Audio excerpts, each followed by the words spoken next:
Bismillahir-Rahman-ir-Rahim. As we begin, we would like to recognize all those who are participating in this unique celebration across our campuses. His Highness the Aga Khan, Princess Zara Aga Khan, who is also the longest-serving member of the AKU Board of Trustees.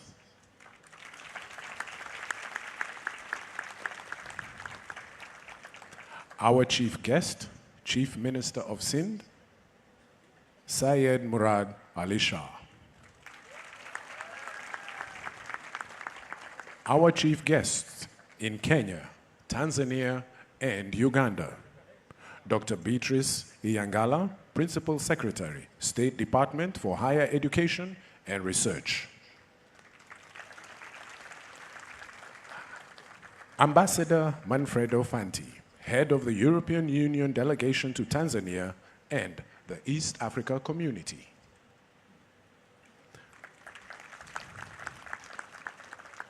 Ms. Cornelia Penzel, KFW Country Director for Uganda. Additionally, Chairman Zakir Mahmood and members of the AKU Board of Trustees, Chairman Moyez Alibai. Chairman Moyez Alibai and the members of the AKU Kenya University Council, President and Vice Chancellor Suleiman Shahabuddin, President and Vice Provost and Vice President Academic Carl Amrine, leaders, faculty, and staff of the university, generous donors, partners, volunteers, and alumni, family members of the graduates, and, most importantly, the class of 2022.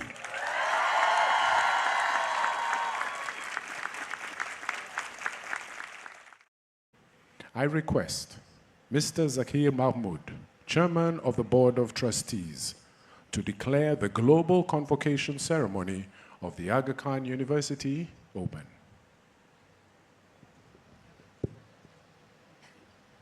Bismillahir-Rahmanir-Rahim. I declare the global convocation ceremony of the Aga Khan University for the graduating classes of 2022 open.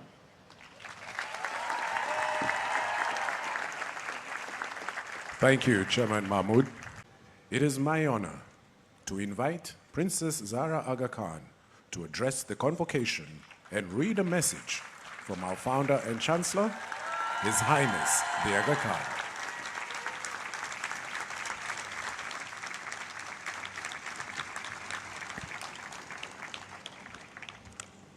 Bismillahir-Rahmanir-Rahim.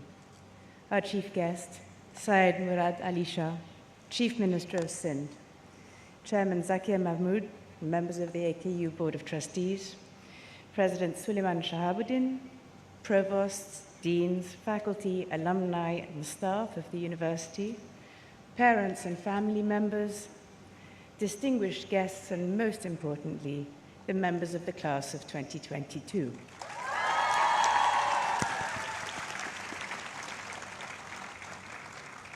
"30 years ago, my father, His Highness the Aga Khan, Chancellor of the Aga Khan University, visited Karachi to celebrate AKU's 10th anniversary and speak to its graduating class. Just a few months after my own university graduation, I accompanied him, and I remember that visit very well. On that occasion, the Chancellor discussed the unique power of universities, their capacity to gather experts and knowledge from all quarters, and to use knowledge to solve pressing problems. He asked what a university is and defined it as an institution dedicated to proceeding beyond known limits. That being the case, he asked what universities need to flourish, and he reflected the freedom and confidence to be bold. He considered the role of universities such as AKU and concluded they can plant seeds of change that ultimately benefit people far beyond their campuses. He also looked to AKU's future, voicing aspirations that the university has since fulfilled. But perhaps most memorably and most movingly, he spoke of his gratitude.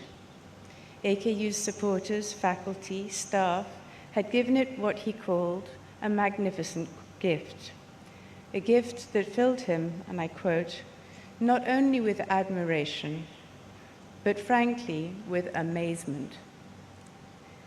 Today, I share that admiration, that amazement, and that gratitude. As we mark its inaugural Founders' Day, its 40th anniversary, and the graduation of the class of 2022, AKU has never had more to celebrate. I am deeply, deeply grateful to everyone who's made its journey possible. After more than 3 years of the COVID-19 pandemic, I would like to offer special thanks to all the healthcare professionals at AKU and elsewhere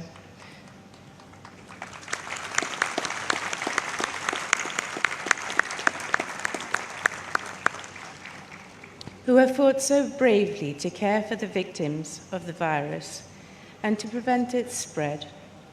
Your work has been a magnificent gift to the world. While events beyond the university's control required curtailing the scope of our celebrations in Karachi this week, I trust it will not diminish the pride that those watching from home feel on this occasion. For me, knowing that we are reaching across the globe to connect with one another gives today a special resonance. In a short time, we'll watch our newest graduates receive their degrees.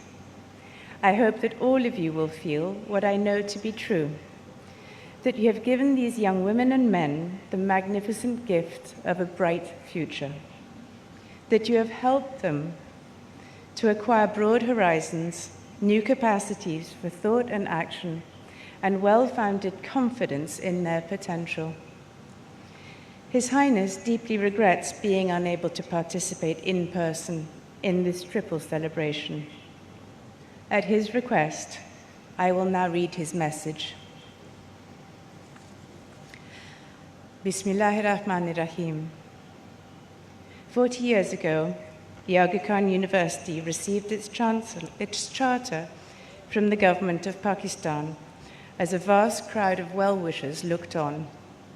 It was a truly historic occasion, the kind that comes only a few times in one's life. It filled my heart with pride and the hearts of many others with joy and pride. 4 decades later, we have gathered to celebrate a trio of milestones. This time we have done so on 3 continents and before a global audience, a testament to the university's enormous growth and transformation. And if our joy and pride were great in 1983, how much greater should they be today, given all that we have achieved together and the promise of our graduates? Some in the audience today were here in Karachi on the 16th of March, 1983. They will surely remember the high spirits of the day. If you ask them, they may also recall that the size of the audience far exceeded expectations and the number of seats available. Some will recall as well the ceremony that followed 2 years later, at which we inaugurated the Aga Khan University Hospital and the Faculty of Health Sciences.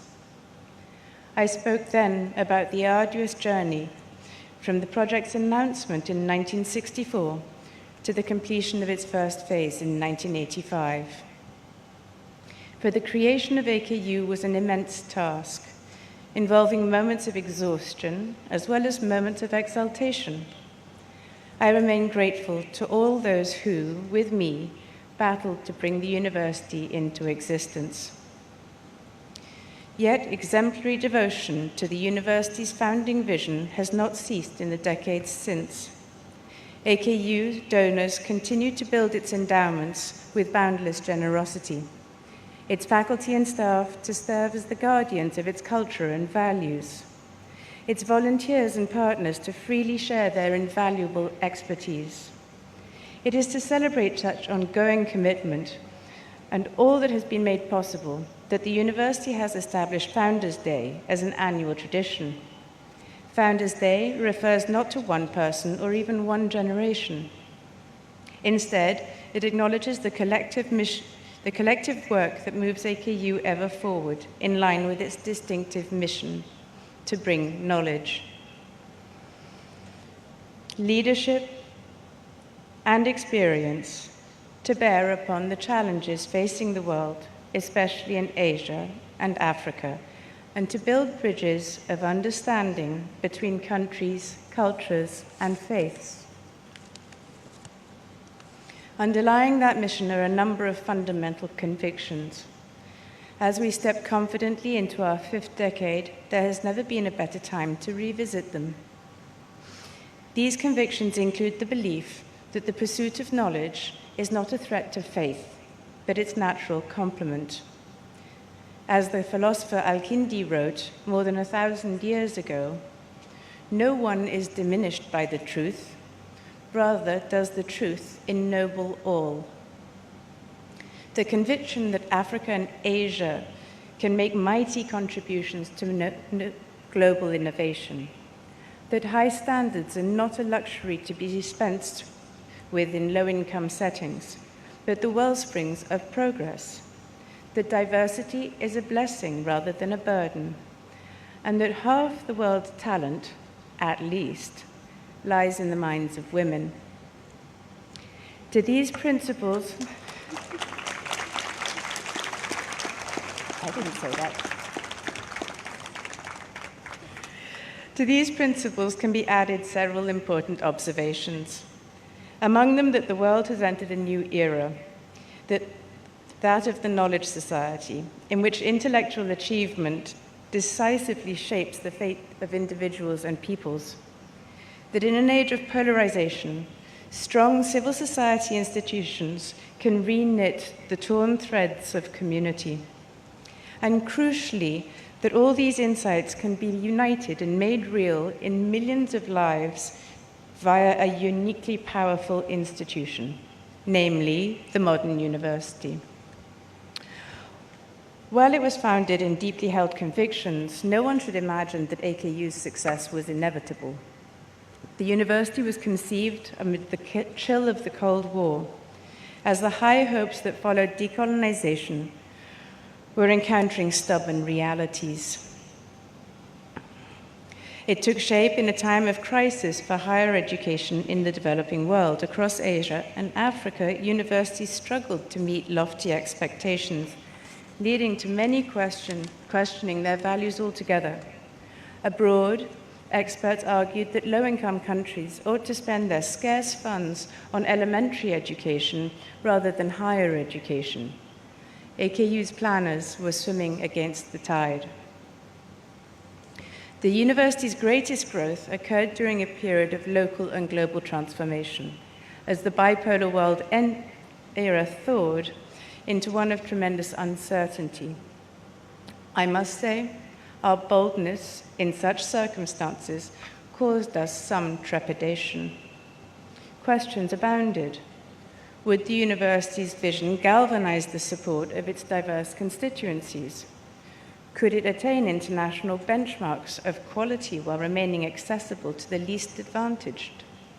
If it could strike that balance in an institution of limited scale, could it do so in one of growing scope?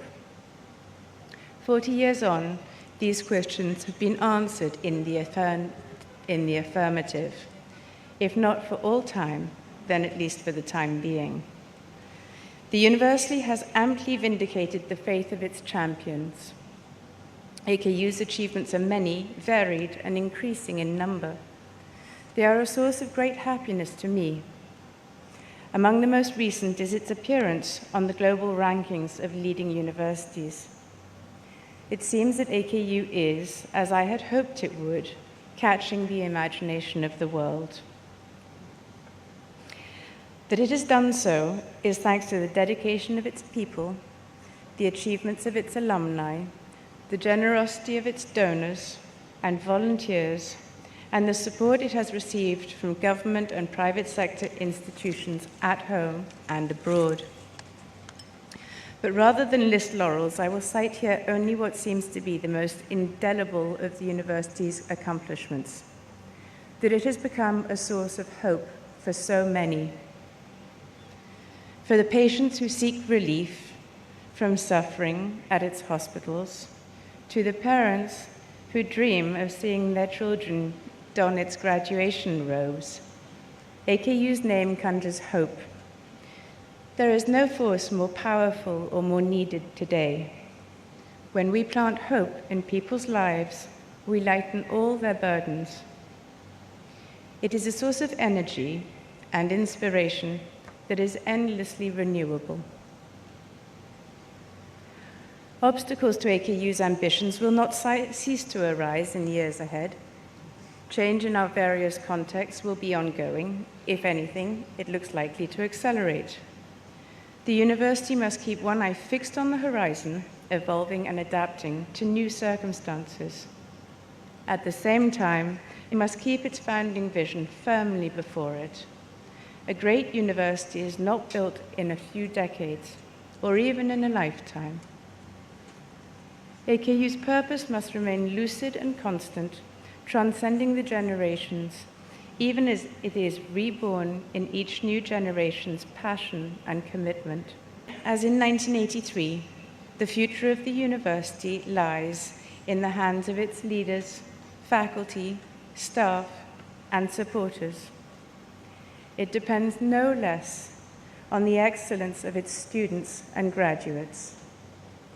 I have the utmost faith that the class of 2022 will continue to add luster to the university's name, whether from within its own classrooms and clinics or from institutions equally vital and renowned. Together, all of us are the custodians of the founding vision. Our history gives us every reason to believe that so long as we remain true to that vision, AKU's light, the light depicted in the university's seal, will grow ever brighter, helping to illuminate the path to a better future for the people it serves. Graduates, my wish today is that you know the joy of planting hope in people's lives, of building bridges of understanding, of venturing into the uncharted waters where new knowledge is discovered. May your futures be rich in challenges, embraced and overcome. May you be bold amid uncertainty and see your boldness rewarded. Thank you. Thank you, Princess Zahra Aga Khan, and thank you, His Highness the Aga Khan.